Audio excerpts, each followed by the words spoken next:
Hello everyone and welcome to this typography module.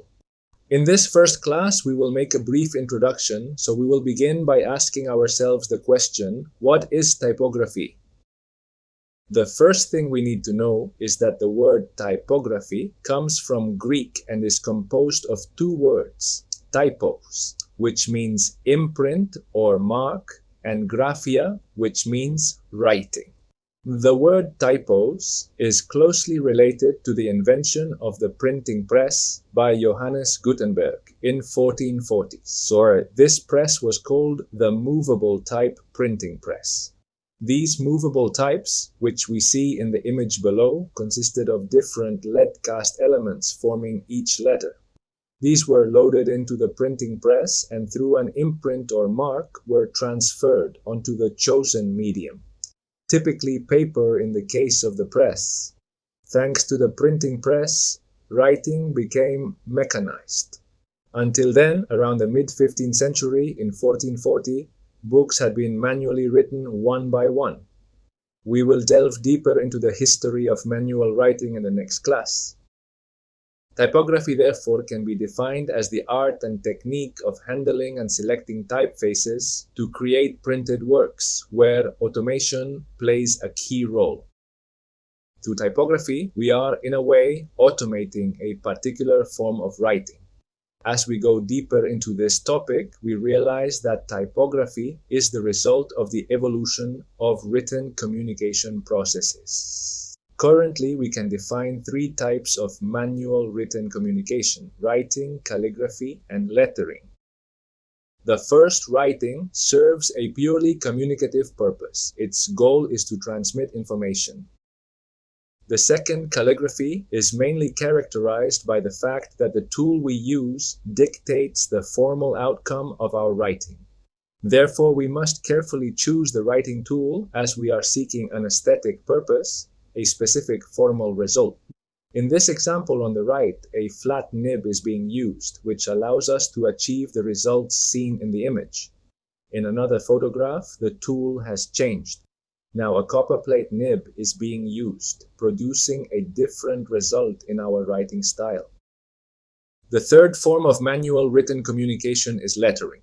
Lettering is distinguished by the fact that creativity, rather than the tool, takes control. Through lettering, we draw letters. We can use a pencil, a pen, a marker, a brush, whatever we want. By drawing the letters, we gain more creative freedom, almost like making an illustration but based on letter forms. This allows us not only to design letters themselves, but also to create compositions. This brings us to the concept of typography. If we previously explored different forms of manual writing, the key change with typography is that it is automated.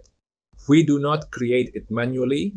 Instead, as designers, we select from the vast range of existing typefaces available to us and apply them to any medium. Usually, we start with a digital medium since we work on computers, and later we may transfer it to a physical medium such as a book, a poster, etc. On the right, we see an example of a small text using a serif typeface called Accident Grotesque. The same text can be written using a different typeface, such as a sans serif one, meaning without serifs, called Artifact Element, which has its own characteristics. Finally, the same text is shown using another typeface, a creative one called Orbitron, giving the text a different personality. Each typeface has its own personality and voice. Therefore, when working on a design project, it is crucial to choose the right typeface that aligns with the intended message. That is why I would like to discuss some basic principles of typography, which we will explore further in this module. The first thing to highlight is the four main typeface categories. Serif typefaces feature small decorative strokes or serifs at the ends of the letters. They mimic writing with a pen, where ink naturally creates slight thickening at the end of strokes.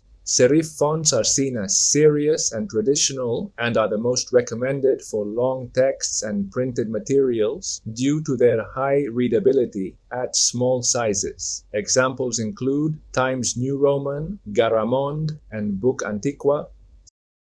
Sans serif typefaces are essentially the opposite of serif fonts. They lack serifs, focusing on simplified letter forms with abstraction and geometric precision. These typefaces are primarily used for large-scale text, such as magazine headlines, posters, and digital content. Well-known sans serif fonts include Futura, Helvetica, Arial, Gotham, and Avenir. Script typefaces imitate handwriting, often with connected letters and pronounced curves. Examples include Beckham script and Parisienne.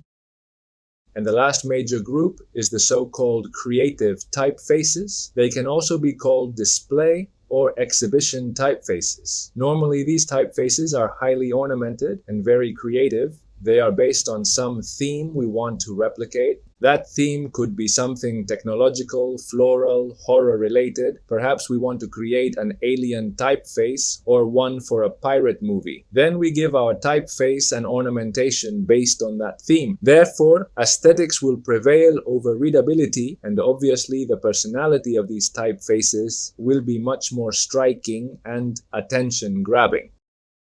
Well, let's now move on to making a comparison between the two most important typographic groups, serif and sans serif, which will help us understand how different typefaces work anatomically. We have three criteria to work with: serifs, contrast, and inclination. There are more criteria, but we will start with these three by analyzing a text, such as the one we see in the image: hand gloves, written in a serif typeface, minion, and in a sans serif typeface, mediate. The first one, minion, is the default typeface we find when using InDesign, and this tells us a lot about the personality of this typeface. The minion typeface was chosen by InDesign because InDesign is a program mainly designed for text processing. Long texts over which we will have fine control, texts that are usually extensive and will appear at a small size. Therefore, InDesign chooses Minion, a serif typeface. On the other hand, we have the mediate typeface, which is the default typeface of Adobe Illustrator. Adobe Illustrator is an illustration program mainly used to create more individual graphic pieces. A logo, a business card, a thumbnail for our social media. Well, in these cases, we usually use a sans serif typeface. Going deeper into these criteria that define one typeface or another, and starting with the criterion of serifs, we can see in this image how the blue dots mark the different serifs in both typefaces. In the case of the serif typeface, these serifs at the bottom provide stability, structure, and a foundation for each letter, while at the top they create continuity between one letter and the next. In the case of the sans serif typeface, we can clearly see the absence of these serifs. The next criterion is contrast. Here we have circles of different sizes, marking the contrast difference in the same typeface by placing a circle at its widest and narrowest points. When the difference is very pronounced, we talk about high contrast, and when the difference is more subdued, we talk about low contrast. We can then see how serif typefaces are defined by greater contrast. This higher contrast helps with reading long texts at small sizes, as studies show that these contrasts stimulate the eye, capturing our attention and keeping the brain engaged for longer. Conversely, sans serif typefaces, having lower contrast and lacking serifs, create a greater sense of monotony when reading, making us lose focus more quickly in long and small texts.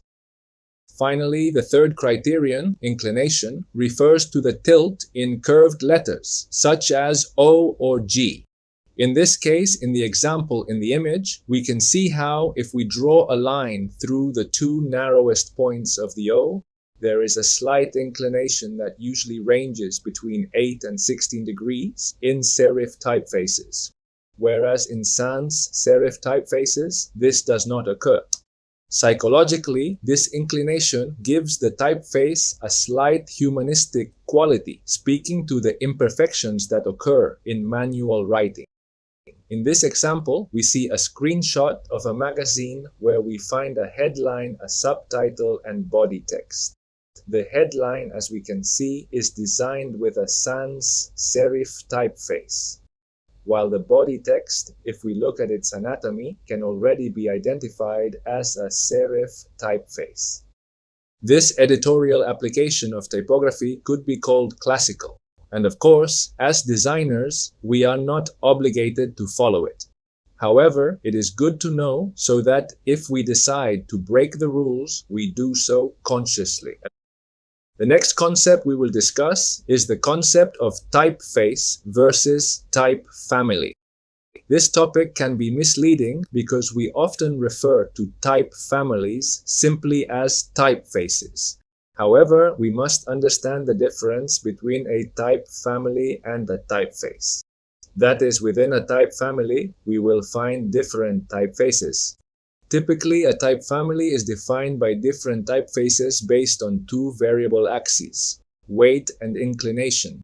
Here on the right, at the very top, we see a typeface called Universe 55 Roman, which is part of a type family named simply Universe. Within this type family, we have Universe 45 Light, Universe 55 Roman, which is the highlighted one at the top, Universe 65 Bold, Universe 75 Black, and Universe 85 Extra Black. In this case, this type family varies based on weight, ranging from light to extra black.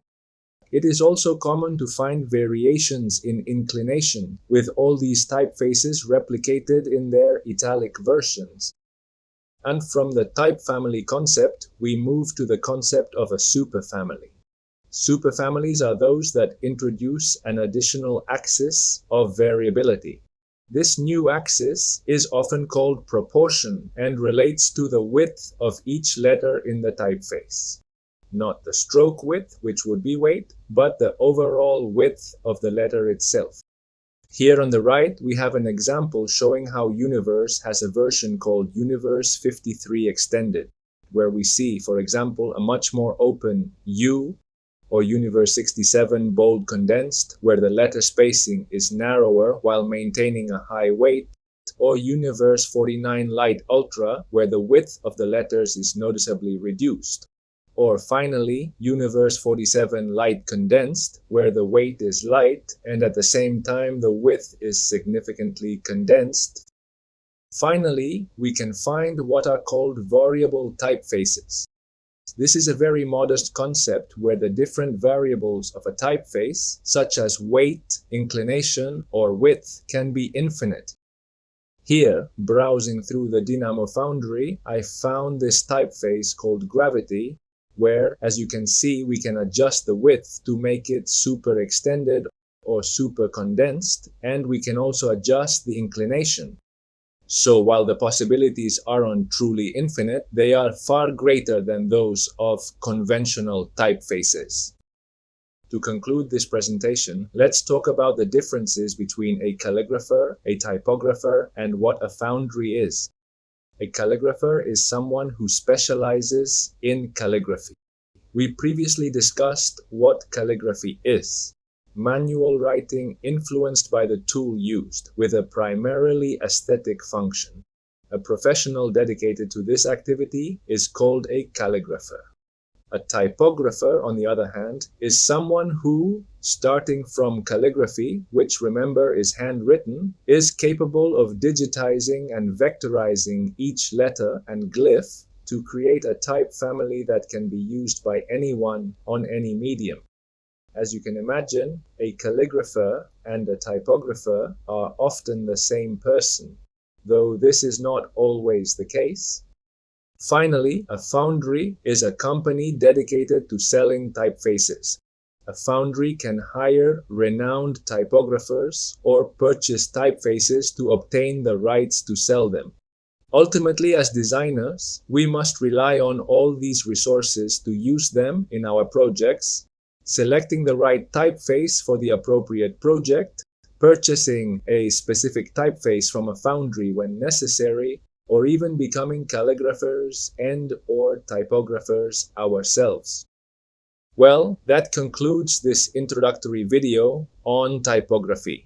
I hope you enjoyed it, and I'll see you in the next class where we will discuss the history of handwriting, something that is also a human invention and of course has played a crucial role in the later development of everything we now know as typography.